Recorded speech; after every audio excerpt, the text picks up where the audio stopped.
তো এরপর আমরা কিছু বর্তনীর তুল্য রোধ কিভাবে বের করতে হয় তা আমরা খুব সহজেই বুঝবো। কোনো হেজিটেশন করবে না, অবশ্যই তুমি সহজভাবে বুঝতে পারবে। বোঝার চেষ্টা করতে হবে, নিজে করার চেষ্টা করতে হবে। তো প্রথমে প্রত্যেকটা তিনটে অঙ্ক দেওয়া আছে, প্রত্যেকটার প্রশ্নই হচ্ছে এ আর বি বিন্দুর মধ্যে তুল্য রোধ কত।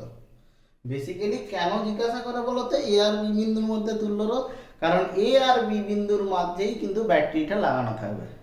আর ব্যাটারি যদি ওখানে লাগানো থাকে তাহলে তো তোমাকে তুল্য রোধ ওই দুটো বিন্দুর মধ্যে বের করেই তো তোমাকে ওহমের সূত্র লাগিয়ে আই সমান ভি বাই আর করে প্রবাহটা বের করতে হবে, তাই না? তোমাকে বললো ধরো এখানে ব্যাটারি এটা আছে, দিলই না আর কি, ব্যাটারিটা দিল না, তোমাকে বুঝে যেতে হবে। বা ব্যাটারিটা ধরো দিয়েওছে, তোমাকে বুঝে যেতে হবে এই দুটো বিন্দুর আমাকে কি বের করতে হবে, তুল্য রোধ বের করতে হবে। তারপরে সেটা ব্যাটারির সঙ্গে কানেক্ট আছে এবং ওহমের সূত্র অনুযায়ী কত কারেন্ট কনস্টিটিউট করবে না, আই কারেন্ট যেটা কনস্টিটিউট করবে সেটা কি হবে না, এটা ভি ভোল্টেজ, টোটালটার তুল্য রোধ আর যদি হয় তাহলে আই সমান ভি বাই আর হবে। ওই জন্য বলে আর কি এ আর বি বিন্দুর মধ্যে তুল্য রোধ কত। তো যাই হোক আমরা এ আর বি বিন্দুর মধ্যেই করব। তো এই জাতীয় অঙ্কে প্রথমে বুঝতে হবে যে শ্রেণী এবং সমান্তরাল কিভাবে কে রয়েছে। প্রথমে তুমি ভাবো এই জাতীয় অঙ্কের ক্ষেত্রে সব থেকে টপে যে রেজিস্ট্যান্স গুলোর কথা ভেবে আসতে হবে। এই যে টপে যে রেজিস্ট্যান্স দুটো আছে, দুই দুই কিসে আছে বলতে পারবে বলো? শ্রেণীতে আছে। কেন না স্যার এইটা তো পরপরই যুক্ত আছে। আচ্ছা, কেউ যদি এরকম না করে ঘটা করে এরকম করে আঁকে, তার কি এটা ভুল হবে? একটু দেখো, একটু দেখলেই বুঝতে হবে এই দুটো বিন্দুর মধ্যেই তো লাগানো ছিল। তো আমি যদি এরকম করে আঁকি ওই দুটো কেসকে, যে দুটো 2 ওহম ছিল, ঠিক আছে, সে দুটোকে তো এমনি ভাবে আঁকতে পারতাম, পরপর যুক্ত যুক্ত করতে পারতাম। তাহলে অবশ্যই কি আছে, পরপর যুক্ত আছে মানে কি এরা শ্রেণীতে আছে, মানে 4 ওহম হবে। তাহলে এই দুটোর পরিবর্তে কত হবে? 4 ওহম হবে। তাহলে তোমাকে এই দুটো ইরেজ করে দিয়ে, আচ্ছা আমি পরপর আঁকছি।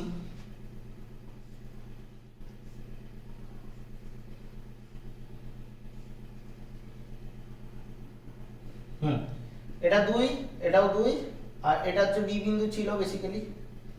তো এই দুটোর পরিবর্তে এই 2 2 এ কত হলো? 4। এ তো 2 আছে, ঠিক আছে। তাহলে এখানটায় আমি 4 জুড়ে দিচ্ছি, জুড়তেই পারি, ঠিক আছে, কারণ এই দুটো রোধ কোন দুটো বিন্দুতে আছে? এই দুটো বিন্দুতে আছে। হ্যাঁ, বোঝার চেষ্টা করো। তো এবারে এই 2 4 কিসে মনে হচ্ছে? স্যার 2 4 তো সমান্তরাল মনে হচ্ছে। অবশ্যই সমান্তরাল। কেন কি না, 2 এর একটা প্রান্ত এখানে আছে, 2 এর আরেকটা প্রান্ত এখানে আছে, আর এই 4 ওহমটার একটা প্রান্ত এখানে আছে। আরে এটা তো তারটাকে তো আমি বাঁকিছি, মানে তো এখানে এই বিন্দুতেই তো আছে, তাই না? আর এই 4 এর আরেকটা প্রান্ত এই বিন্দুতে আছে, তাই না? তাহলে 2 4 কিসে আছে না, সমান্তরালে আছে। তাহলে সমান্তরালে ওই দুটো রোধের পরিবর্তে আমরা একটাই রোধ ব্যবহার করব, এবং সেই তুল্য রোধটা কত হয় মুখোমুখি হিসাব করো, 2 গুণিত 4 ডিভাইডেড বাই 2 প্লাস 4 মানে কত হবে না 8 ডিভাইডেড বাই 6। 8 ডিভাইডেড বাই 6 মানে হচ্ছে 4 বাই 3, ঠিক আছে। তাহলে এই দুটো রোধের পরিবর্তে আমরা 4 বাই 3 ব্যবহার করব, ঠিক আছে। তোমাকে পরপর করতে হবে, ঠিক আছে, মানে তোমরা অ্যারো দিয়ে দিয়ে পরপর আনবে আর কি। 4 বাই 3, ঠিক আছে। তো আমাকে আলটিমেট এ আর বি বিন্দুর মধ্যে নির্ণয় করতে হবে। তার একটা জিনিস পরিষ্কার হচ্ছে, তোমরা দেখো আমরা সার্কিটটাকে উপর থেকে জড়ো করে নিয়ে এসে এ আর বি বিন্দুতে নিয়ে আসার চেষ্টা করছি। এ আর বি বিন্দুতে নিয়ে এসে শর্ট করে দেবো, দিয়ে আমরা বুঝতে পেরে যাবো তুল্য রোধ কত হবে। তো এখন এবারে বলো যে এই 2 আর এই 4 এর 3 কিসে আছে? শ্রেণীতে আছে। কেন শ্রেণীতে আছে তুমি ভালো করে দেখো, যদি কোনো কারণে এখানে কারেন্টটা ঢুকতো, সেই কারেন্টটা এদিকে হয়ে এদিকেই বেরোতো, আর কিন্তু পথ নাই। তাহলে এই দুটো রেজিস্ট্যান্সে 2 আর 4 এর 3 কিন্তু একই প্রবাহ যাবে, কোনো রকম কিন্তু আর কোনো পথ নেই, ঠিক আছে। মানে 2 এ যে কারেন্টটা ঢুকে যাবে একবার, সেই কারেন্টটাই কিন্তু এই 4 এর 3 যাবে, কোনো উপায় নাই। এখান থেকেও পরিষ্কার বুঝে যাচ্ছে এরা শ্রেণীতে আছে। অথবা কেউ যদি বুঝতে পারে স্যার 2টা শেষ হলো 4 এর 3টা শুরু হয়েছে, তার মানে অবশ্যই কি শ্রেণীতে আছে। অবশ্যই কেউ যদি প্রথমেই যদি বুঝতে পেরে যায় যে স্যার দুটো শ্রেণীতে আছে, তো শ্রেণীতে বলবে। তো ঠিক আছে, তাহলে যোগ হয়ে যাবে, 2 প্লাস 4 এর 3 হয়ে গেলে তোমার হচ্ছে 10 এর 3 হবে। 2 প্লাস 4 এর 3 হয়ে গেলে 10 এর 3 হবে। মানে পরের লাইনে আমরা এই দুটো রোধকে বাদ দিয়ে একটাই রোধ ব্যবহার করব যেটা কিনা 10-3 হবে, এবং এই 2 ওহমটা যেমন আছে তেমনই থাকবে, এদের জায়গা কিন্তু পরিবর্তন হবে না, এটা বি যেমন আছে যায় তেমনই থাকবে। এবারে এই দুটো রোধ এর পরিবর্তে কত নেব? 10-3, আর 10-3টা তো এখানেই অ্যাটাচ থাকবে, তাই না? এই দুটো বিন্দুতেই অ্যাটাচ থাকবে, এটা 10-3, 10-3 মানে যোগ করে পেলাম। এবারে তোমরা নিশ্চয়ই ধরে ফেলেছো যে এই 10-3 আর 2 কিসে থাকবে? না সমান্তরালে থাকবে। তাহলে সূত্রটা তোমরা ব্যবহার করে নেবে। না সূত্রটা কি? না R সমান দুটো রোধের গুণফল 10-3 গুণিত 2 ডিভাইডেড বাই 10-3 প্লাস 2। তো এটা উপরটা হয়ে যাবে 20-3 আর নিচটা হয়ে যাবে 3/16, মানে উত্তরটা হয়ে যাবে 20/16, মানে এটা হয়ে যাবে 5/4, মানে 1.25 বোধ হয় 1.25 ওহম। তো এটা বেসিক্যালি একটা প্রবলেম সেটেরই অঙ্ক, যেখানে ওই বর্গক্ষেত্রের কর্ণের ব্যাপারটা দেওয়া আছে, দেখবে প্রত্যেকটা বাহুর তারের রোধাঙ্ক দিয়ে দিচ্ছে, দৈর্ঘ্য দিয়ে দিচ্ছে, তার মানে প্রত্যেকটা বাহুর রোধ দেখবে 2 ওহম করে বেরোবে আর কি। তো সেই অঙ্কটা আর কি করে দিলাম আর কি। এটাও একটা প্রবলেম সেটের অঙ্ক, এটা তোমরা অবশ্যই নিজে করবে, এটা আমি করে দেবো, ঠিক আছে? তো তিনটেই করে দেবো, ঠিক আছে? এটা হয়ে গেল, এই এই অঙ্কটা হয়ে গেল, 1.25 ওহম হবে। তাহলে এটা এবারে ইরেজ করে দিই।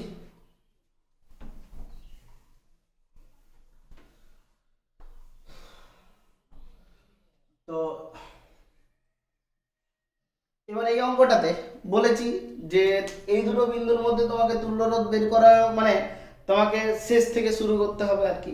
তুল্যরোধ বের করার সময় অনেক সময় জটিল অঙ্কে কিন্তু কি করতে হয়, শেষ থেকে বুঝে বুঝে আসতে হয় যে কি করব আর কি, শ্রেণী না সমান্তরাল আর কি, কিভাবে বুঝবো। তো এটা শেষ থেকে ওই জন্য শুরু করতে হয়।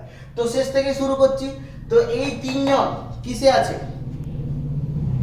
এই তিনজন হচ্ছে সমান্তরালে আছে। কেন সমান্তরালে আছে? দেখো এটা ঘটা করে কি করেছে, এটা বাকি দিচ্ছে। আমি যদি এরকম করে সোজা করে দিই, কি মহাভারত শুদ্ধ হবে না? এই দুটো বাদ দিয়ে এই দুটো বিন্দুতে যুক্ত করা ছিল, তো আমি এটাকে সোজা করে দিচ্ছি, করতেই পারি। কেন কি? এরা প্রত্যেকে একই বিন্দু, এরা কানেক্টিং ওয়্যার, এরা প্রত্যেকে একই বিন্দু, কানেক্টিং ওয়্যার। কিসে আছে বলে মনে হচ্ছে? তিনজনই সমান্তরালে আছে। 50 ওহম ছিল সমান্তরালে, তিনজনই একই রকমের রোধ 50 ওহম, তিনজনের সমান্তরাল আছে। তাহলে কি হবে? তুল্য রোধ 50/3। তাহলে ওই তিনজনকে মুছে দিয়ে কি করব? 50/3 করব। তো আমি মুছছি না, আমি যদি এরকম করছি,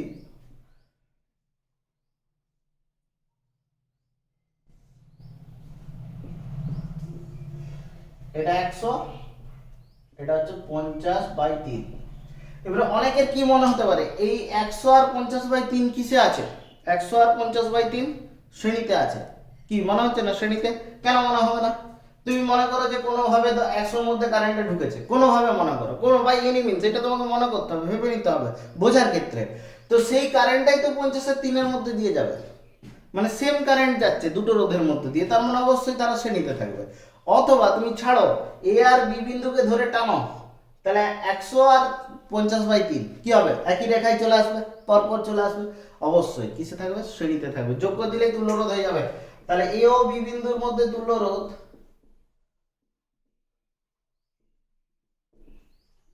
তুল্য রোধ সেটা কত হবে? ফটাফট যোগ করে দেবো। আর সমান 100 প্লাস 50/3, তো এটা যাবে 350/3, এটা করবে যত হবে হবে, হয়ে যায়। এরপর এই অঙ্কটা, তাহলে এটা হয়ে গেল, মানে ইরেজ করে দিচ্ছি।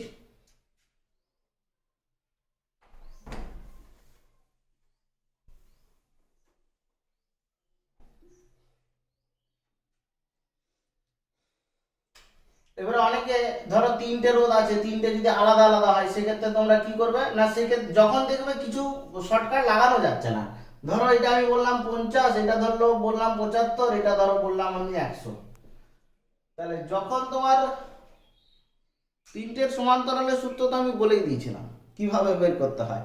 এটা এ ধরো, এটা বি ধরো, এটা সি ধরো, কি হবে? আর সমান ABC divided by AB plus BC plus CA.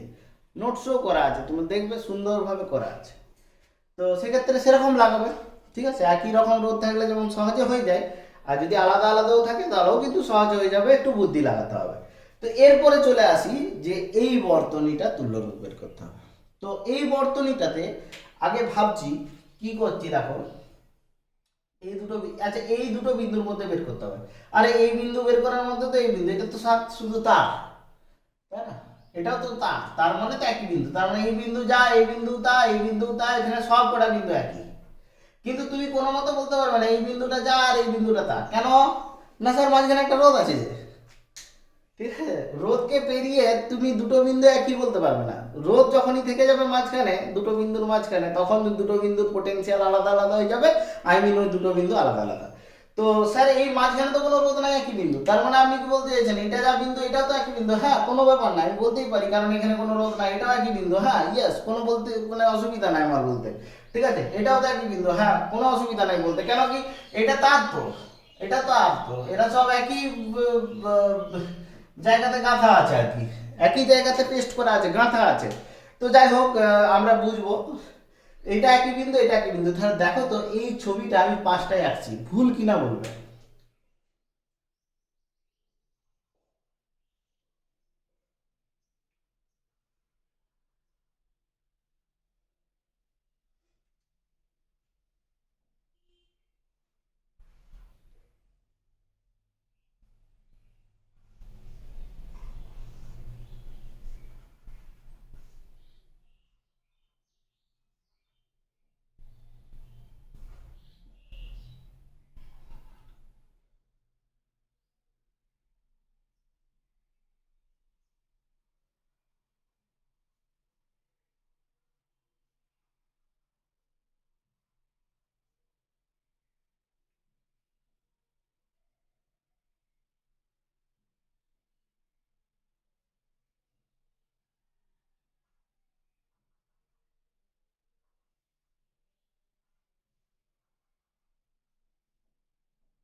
কি করে হলো? কিছু নয়, এই দুটো প্রান্তকে জড়ো করে দিচ্ছি, স্কুইচ করে দিচ্ছি, এই দুটো রোধে স্কুইচ করে দিচ্ছি, এরকম দেখতে লাগবে। আচ্ছা এই দুটো প্রান্ত, এই দুটো রোধের মিডিলের এই দুটো প্রান্তকে সুইচ করে দিচ্ছি, দিয়ে এখানে পয়েন্ট এড করে দিচ্ছি। এই দুটোকে প্রান্তকে, এই দুটো প্রান্ত তো একই বিন্দুতে লাগানো আছে গো। এই যে এইটার একই প্রান্ত, এটা একই বিন্দুতে লাগানো আছে তো, তার মানে আমরা কি করতে পারি, দুটোতে সুইচ করে দিতে পারি, দিয়ে একটা বিন্দুতে লাগিয়ে দিচ্ছি। এরকম ভাবে দেখতে, অবশ্যই দেখতে হবে, পুরো বিষয়টা ক্লিয়ার হয়ে যাবে। তুমি দেখো এটা আর এটা সমান্তরাল পরিষ্কার, মানে r/2। তো এটাও আর সমান্তরাল, এরও এর দুটো আর আর আর রোধ এবং নিচে আর রোধ সমান্তরালে আছে, তুল্য রোধ কত হবে, r/2 হবে। তাহলে এটা r/2, এটা r/2, মানে এই দুটোকে ইরেজ করে পরের লাইনে আমি এখান থেকে ছবিটা এখানে আঁকছি, পর সোজা গেল, সোজা একদম। এটা r/2, এটাও r/2, নিচে এটা আর আছে, এটা বিন্দু ছিল, এটা এ বিন্দু, এটা বি বিন্দু ছিল, ঠিক আছে? এটা এ ছিল, এটা বি ছিল, যে যা বিন্দু ছিল তাই আছে, শুধু আমি আমার সুবিধা মতো আঁকছি, তুমি দেখো। তো স্যার এটা আর ছিল, এটা r/2, এটাও r/2, এটাও আর। এবারে তুমি বলো ভিতরে r/2, r/2 কিসে আছে? শ্রেণীতে আছে। দুটো যোগ করলে কি হবে, আর হয়ে যাবে, তাহলে দুটোকে ইরেজ করে দেবো। তাহলে এরপরে ছবিটা কি হবে, আর আর আর, এটা এ, এটা বি, আর আর আর। আর কি বলতে হবে? আর কি তোমাকে বলতে হবে, এই তিনটে রোধ কিসে আছে, সমান্তরালে আছে। তুল্য রোধ কত হবে, r/3 হয়ে গেল। তাহলে যে তুল্য রোধটা হবে সেটা হবে r/3, উত্তর হয়ে গেল ফাইনালি, এই প্রশ্নটার উত্তর হয়ে গেল r/3। তো এরপর আমরা দেখব what is the beauty inside a ohm law. ওহমসের সূত্রে কি বিউটি আছে, তো আমরা অঙ্কের মাধ্যমে এটা দেখব। তবে দু তিনটে অঙ্ক আমি বোর্ডে টুকবো, তুমি বুঝতে পারবে যে অ্যাকচুয়ালি ওহমস ল এর ফিলিংসটা কি, ওহমস ল এর মধ্যে কতটা বিউটি আছে, কতটা ইন্টারেস্ট আছে, তুমি এর পরের তিনটে অঙ্কতেই বুঝতে পারবে।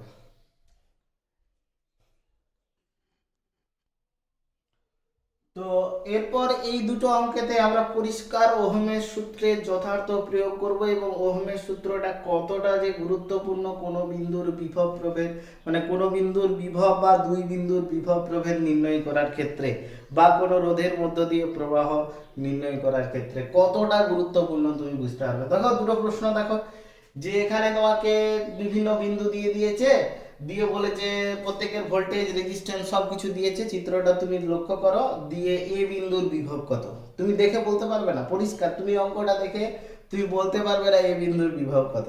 তো তোমাকে আমি গ্যারান্টি দিচ্ছি, তুমি এই প্রসেসটা শেখার পর তুমি যে কোনো বিন্দুই দেখ না কেন তুমি নির্ণয় করে নিতে পারবে। তো আমি শেখাবো অবশ্যই। একই রকম ভাবে এই প্রশ্নটাতেও তুমি দেখো যে কত কিছু রোধ দিয়ে দিয়েছে, বিভিন্ন বিন্দুর ভোল্টেজ দিয়ে দিয়েছে। দেখো এখানে এই বিন্দুর ভোল্টেজ 10 ভোল্ট, এই বিন্দুর বিভব হচ্ছে 0 ভোল্ট, বেসিক্যালি গ্রাউন্ড, অর্থাৎ এই যে মাটির সঙ্গে যদি পোতা থাকে এই চিহ্নটা হচ্ছে গ্রাউন্ড, ঠিক আছে, এই চিহ্নটা হচ্ছে গ্রাউন্ড, মানে গ্রাউন্ডের পোটেনশিয়াল কত হয় না 0 ভোল্ট, এটা মনে রাখবে, ঠিক আছে। কোথাও যদি 0 ভোল্ট থাকে তাহলে মনে রাখবে গ্রাউন্ড, বা তোমাকে গ্রাউন্ডেড করা দিয়ে থাকবে, যেমন এখানে আমি গ্রাউন্ড দিয়েছি আর কি, বা এখানটা আমি দিইনি 0 ভোল্ট লিখেছি আর কি, তো এটা বোঝানোর জন্যই দিইনি আর কি।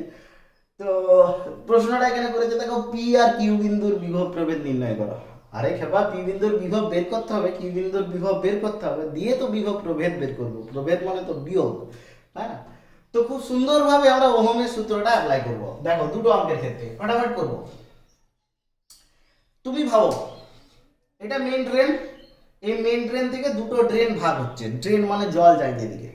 তো তুমি যদি এদিকে জল ছুড়ে দাও তাহলে সেই জলটা কি হবে, দুভাগে ভাগ হবে, মানে দুভাগে সমান দুভাগে ভাগ হবে না বলছি না, মানে সমান যে দুভাগে ভাগ হয়ে যাবে এমনটা বলছি না, আমি বলছি দুভাগে ভাগ হবে, কাউ তো বেশি কাউ তো কম যাবে। তো তুমি ধরে নাও এটা কারেন্ট আই, এই কারেন্টটা ধরে নাও I1, এই কারেন্টটা ধরে নাও I2, আর এটা হবে গ্যারান্টি, হবে পরিষ্কার। তবে যে কোনো তুমি দিকে তুমি এটাও বলতে পারো যে স্যার আমি তো এরকমও করতে পারি, এই দিকে কারেন্টটা চালালাম দিয়ে সমান দুভাগে ভাগ করলাম, তুমি করতে পারো, তোমার ইচ্ছা, তোমার উত্তর তোমার সুন্দর একই আসবে, যা আসবে আমার উত্তর তোমারও একই উত্তর আসবে, কোনো ব্যাপার নাই। তবে তুমি সেটা থেকেই করবে কারেন্টটা যেখানে তুলনামূলক পোটেনশিয়ালটা বেশি দেওয়া থাকবে। দেখো আমার এখানে পোটেনশিয়ালটা 30, এখানে 10, এটা 0, তুমি কোথা থেকে কারেন্টটা ধরতে তোমার সুবিধাজনক হবে, স্যার বেশি ভোল্টেজ ফলে ও বেশি কারেন্ট দেবে, ফলে ওখান থেকেই ধরবো, তো ধরেইছি, দেখো আমি করেছি। তুমি উল্টোটাও করতে পারো, ঠিক আছে, সেক্ষেত্রে কোনো অসুবিধা নেই। এবারে নিয়ম কি, কারেন্ট মানে কি, বিভব প্রভেদ বাই রোধ। কারেন্ট মানে কি, কোনো রোধে প্রবাহ মানে হচ্ছে বিভব প্রভেদ বাই হচ্ছে রোধের মান। তো করো, তুমি আগে বলো এখানে যে সূত্রটা হবে, যে চিত্র অনুযায়ী আমরা কি দেখতে পাচ্ছি, I সমান I1 plus I2, have you any problem, থাকার কথা নয়, স্যার আই কারেন্টেই তো ভাগ হচ্ছে, তাহলে কি প্রবলেম হবে, I সমান I1 প্লাস I2 তো আপনি লিখতেই পারবেন, হয়েছে। তো এবারে আই মানে 30 ওহমের মধ্যে দিয়ে প্রবাহ, তাহলে এই বিন্দু, যে বিন্দুর বিভবটা তোমাকে নির্ণয় করতে দেবে সেই বিন্দুর বিভবটা ধরে নেবে, কি ধরবে না, ধরে নাও VA, এই বিন্দুর বিভব ধরে নিয়েছি, কোনো ব্যাপার নাই, VA বের করতে হবে। তো তুমি বলো এই আই কারেন্টটা কিভাবে পাবে, না স্যার 30 বিভব পাবো, কারেন্টের ডাইরেকশন দেখতে পাচ্ছ এইদিকে, উচ্চ বিভব থেকে নিম্ন বিভব, তাহলে এটা বেশি হবে 30, আর এটা কি হবে VA। এই আর রোধ, এই যে 30 ওহম রোধের মধ্যে প্রবাহ তো আই, এটা বের করার জন্য আমরা কি করছি, 30 বিভব প্রভেদ বের করব, 30 মাইনাস VA, দেখো একটু লক্ষ্য করো, 30 মাইনাস VA ডিভাইডেড বাই রোধ কত 30, ইজ ইট ক্লিয়ার, হয়ে গেল স্যার, সমান I1 টা কত হবে, না স্যার কারেন্টের ডাইরেকশন এটা দেওয়া আছে, তুমি এইটা করতে পারো না যে এদিকে ঢুকিয়ে এইদিকে ঢুকিয়ে দুটো ঢুকিয়ে এদিকে বের করলে, হ্যাঁ করতে পারো, অসুবিধা কিছু নাই, ইচ্ছা মতো তুমি দেখবে কনজারভেশন অফ কারেন্ট হবে, কনজারভেশন অফ চার্জ হবে, মানে কি তুমি একদিকে কারেন্ট ঢোকাবে দুদিকে বেরিয়ে যাবে, বা দুদিকে কারেন্ট ঢোকাবে একদিকে বেরিয়ে যাবে, সেটা মেনটেনেন্স করে তুমি সূত্রটা লিখবে, ঠিক আছে। যেমন আমি একদিকে করেছি, দুদিকে কারেন্ট দুটো বের করেছি, ঠিক আছে, আমি পারলে এটাও করতে পারতাম যে এইদিকে দুটো কারেন্ট ঢুকছে এটা বেরিয়ে যাচ্ছে, তাতেও তুমি করতে পারতাম, অসুবিধা কিছু নাই, একই উত্তর বেরোবে, তুমি করে দেখবে, ঠিক আছে। তো এখানে কারেন্ট এইদিকে বেরিয়ে গেছে, তার মানে এর পোটেনশিয়াল বেশি হবে, এর পোটেনশিয়াল কম হবে, কারণ কি কারেন্ট এইমুখী, VA মাইনাস 10 বাই 10, ঠিক আছে, প্লাস I2 মানে কি কারেন্ট যেহেতু এইমুখী, তাহলে কি হবে VA মাইনাস, এটা গ্রাউন্ড, গ্রাউন্ড মানে পোটেনশিয়াল 0, তাহলে 0 মাইনাস এই রোধ হতে কত 50। তো এটা তোমরা সলিউশন করবে, তো সলিউশন করলে কি আসবে 1 মাইনাস VA বাই 30 সমান VA by 10 minus 1 plus VA by 50। তো this will be 1 plus 1 so VA by 10 plus VA by 50 plus VA by 30 হয়েছে। তো এটা 2 ইকুয়ালস টু এটার এলসিএম বোধহয় কত হবে গো, এটার এলসিএম বোধহয় 150 হবে, 150। তো এটা হয়ে যাবে তোমার 15 VA, এটা হয়ে যাবে 3 VA, আর এটা হয়ে যাবে বোধহয় তোমার 5 VA। 5 3 8, 8 আর 15 23, 23 VA বাই ইকুয়ালস টু 300। তাহলে VA সমান কত হবে 300 বাই 23, 300 বাই 23 এত ভোল্ট। ঠিক আছে, তো যে যে খুশি ভাবে অঙ্কটা করতে পারো। ঠিক আছে, আমি তোমাদেরকে একটা অঙ্ক একই রকম ভাবে দিয়ে দিচ্ছি। ঠিক আছে, এটা ইরেজ করে দিচ্ছি, এটা ভালো করে একটু দেখে নেবে। ঠিক আছে, একই ভাবে তোমরা করবে। ঠিক আছে, আমি আরেকটা অঙ্ক দিয়ে দিচ্ছি একই ভাবে।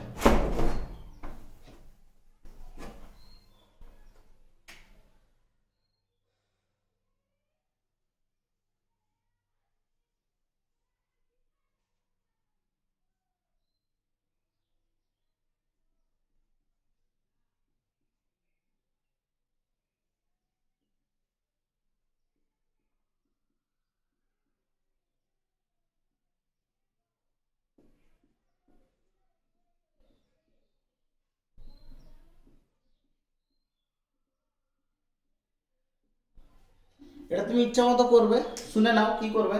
এদিকে কারেন্ট ঢুকিয়ে এই দুটো দিকে বার করতে পারো, মানে এদিকে আরো দিয়ে এদিকে আরো নিচের দিকে আরো দিতে পারো, অথবা তোমার ইচ্ছা হচ্ছে কি এইদিকে দুটো কারেন্ট নিয়ে যে এইদিকে বের করবো তাও করতে পারো। এটা I1 দিবে, এটা I2 দিবে, তো এটা I3 দিবে, দিয়ে তুমি কি লিখবে I1 প্লাস I2 সমান I3। মানে তুমি যা করবে তুমি যেন নিজে বুঝে করো, মানে কারেন্ট আমি ভাগ করছি না কারেন্ট দুটোকে যোগ মানে জড়ো করে যোগ করছি সেটা তুমি নিজে ইচ্ছে করবে। ঠিক আছে, আমাকে যদি করতে বলো যে স্যার আপনি হলে কিভাবে করতেন, আমি হলে এইভাবে করতাম, এইদিকে একটা কারেন্ট এইদিকে একটা কারেন্ট I1 I2 দিয়ে দিতাম, দিয়ে দিকে বার করে দিতাম I3, দিয়ে সূত্র হিসেবে কি লিখতাম যে I1 প্লাস I2 সমান I3, এটা লিখতাম। দিয়ে যেমন নিয়ম করতাম I1 মানে কি 50 মাইনাস এর পোটেনশিয়াল ধরে নিতাম VA, তাহলে 50 মাইনাস VA বাই 100। এটার জন্য কি করতাম 20 মাইনাস VA বাই 50, দিয়ে এটার জন্য কি করতাম VA মাইনাস 0 ডিভাইডেড বাই 30, এটা করতাম। আরে কারেন্ট মানে বিভব প্রভেদ বাই রেজিস্ট্যান্স। বিভব প্রভেদটা কি করে গণনা করা হবে না কারেন্টের মুখটা দেখে। কারেন্টের মুখটা কি, অ্যারোটা কি না উচ্চ বিভব থেকে নিম্ন বিভব, মানে উঁচু মানে বেশি মাইনাস কম ডিভাইডেড বাই রোধ করলে কারেন্ট হয়ে যাবে, কিছু নাই। তো ইন দ্য সেম ওয়ে তুমি এটাও করতে পারো।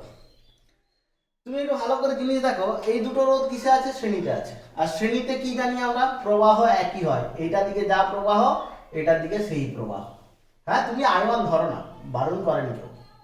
I1 এইদিকেও যে কারেন্ট হবে এইদিকেও একই কারেন্ট হবে, এটা তুমি I2 ধরো। কিন্তু তোমার মোটিভেশনটা কি থাকবে, কারেন্ট মানে হচ্ছে potential difference divided by resistance. তুমি বলো 10 ওহমের মধ্য দিয়ে প্রবাহটা তুমি কি হিসাবে লিখবে? স্যার 10 ওহমের মধ্য দিয়ে প্রবাহ, তাহলে এখানে আমাকে বিভবটা ধরতে হবে, ভিপি ধরছি, কত হবে বলো না স্যার 10 মাইনাস ভিপি। আরে এই যে এখানে 10 দিয়ে আছে মানে এও 10 পাবে এও 10 পাবে, একই বিন্দু না, একই বিন্দুতে ভোল্টেজটা একই পাবে, তাই না? তুমি এটা এখানে হাত দাও 220 ভোল্ট, যা সব খাবে এখানে হাত দাও একই, কারণ এখানে 220 ভোল্টটা দেওয়া আছে। ঠিক আছে, এখানেও সেই একই 220 ভোল্টই পাবে, একই বিন্দু কানেক্টিং ওয়্যার। তো 10 ওহমের মধ্যে দিয়ে প্রবাহ কত না এটা বিভব 10 মাইনাস ভিপি। ঠিক আছে, মানে 10 মাইনাস ভিপি বাই 10, এটা সমানই কি হবে বলো তো? কেন সমান করছি, এর মধ্যে দিয়েও একই প্রবাহ, তো এর প্রবাহটা কি হবে না স্যার ভিপি মাইনাস 0, কেন কি এটা 0 মানে এটাও 0 এটাও 0, তাই না? তাহলে ভিপি মাইনাস 0 ডিভাইডেড বাই 5। তো এখান থেকে তুমি অবশ্যই কি পেয়ে যাবে, ভিপিটা পেয়ে যাবে। তাহলে 10 মাইনাস ভিপি সমান 2 ভিপি, তাহলে 3 ভিপি সমান 10, দ্যাট ইজ ভিপি সমান 10 বাই 3। চেক করে নিবে একটু, এত ভোল্ট। একইভাবে বলার অপেক্ষা রাখে তুমি এটাও করে দিতে পারবে। কি করবে বলো, এর বিন্দুর বিভব ধরে নাও ভিকিউ, তাহলে তুমি I2 হিসাবে কি লিখবে, I2 কারেন্টটা মানে কত লিখবে 10, এটা 10 ভোল্ট, আরে এটা 10 ভোল্ট মানে তো এখানেও 10 ভোল্ট, তাহলে 10 minus V Q, 10 minus V Q by এটা কত 5 সমানই কি লিখবে, কেন সমান লিখছি কারণ এর মধ্যে দিয়ে তো একই প্রবাহ, এই 10টার মধ্যে দিয়ে, তো এটা কত হবে, এটা ভি কিউ মাইনাস 10 বাই 10, তাই না। দিয়ে এখান থেকে তুমি ভি কিউ বের করো, ভি কিউ মাইনাস 10 কেন, ভি কিউ মাইনাস 0, কারণ কি এটা তোমার তো জিরো পোটেনশিয়াল, তাই না। তো এখান থেকে ভি কিউ বের করবে, দিয়ে দুটো বিয়োগ করে দিবে, যে বড় থেকে ছোট, তাহলে পোটেনশিয়াল ডিফারেন্স সূত্র হবে। তো এটা প্রবলেম সেটের একটা অঙ্ক, ঠিক আছে। হয়তো ডিজিটগুলো আমি পাল্টে দিয়েছি। প্রবলেম সেটে কি দেওয়া আছে দেখো, শুধু জাস্ট এখানে একটা ব্যাটারি দেওয়া আছে 10 ভোল্টের ব্যাটারি, ঠিক আছে। তো 10 ভোল্টের ব্যাটারি মানে তুমি ধরে নেবে এটা 10 আর এটা 0, ঠিক আছে। 10 ভোল্টের ব্যাটারি মানে আবার রিপিট এখানে, ঠিক আছে, আই রিপিট এখানে, এখানে 10 ভোল্ট দেওয়া থাকুক বা 20 ভোল্ট দেওয়া থাকুক, যা দেওয়া থাকবে তার ধনাত্মকটা এখানে চলে আসবে, মানে 10 পুরোপুরিটা এখানে চলে আসবে, আর জিরোটা এখানে চলে যাবে, মানে সার্কিটটা একই হচ্ছে, ঠিক আছে। তোমাদের বইয়ে যে সার্কিটটা আছে প্রবলেম সেটেরই একটা অঙ্ক আছে এইরকম পুরো সেম টু সেম, ঠিক আছে। সেখানে জাস্ট নিচে ব্যাটারিটা দেওয়া আছে, ব্যাটারিটা 10 ভোল্টের দেওয়া থাকলে তুমি এটা 10 ধরবে, এটা 0 দিয়ে ধরবে আর কি, ঠিক আছে, 0 ধরে করবে। তো এইচ ডাব্লিউ দিয়ে দিচ্ছি, এইচ ডাব্লিউ তোমরা করবে, চেষ্টা করবে, আরে চেষ্টা করতে করতেই হবে। রোধের শ্রেণী সমবায় সমান্তরাল সমবায় সম্পর্কিত আরও একটা ভিডিও আমি দেবো, যেখানে আরও একটু জটিল জটিল কনসেপ্ট আলোচনা করা হবে। তো ফার্স্ট অফ অল তোমাকে এবার ট্রাই করতে হবে নিজেকে, ঠিক আছে, নিজে আগে ট্রাই করো। আর ট্রাই করার আগে বারবার বলছি উদাহরণগুলো দেখবে, ঠিক আছে, উদাহরণগুলো দেখে তারপরে অঙ্ক ট্রাই করবে। তো আমি অঙ্ক দিয়ে দিচ্ছি। প্রবলেম সেট 1,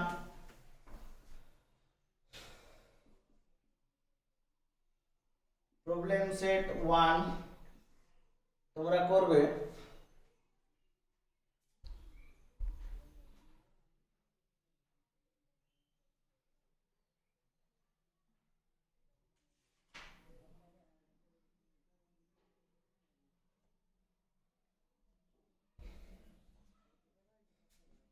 ষোলো থেকে 23, ভালো করে দেখবে 16 থেকে 23, আর প্রবলেম সেট 2 7 থেকে 14। তো 2 এর অঙ্কগুলোও চেষ্টা করবে, যদি না পারো আমি তো আছি অবশ্যই বলবো, ঠিক আছে।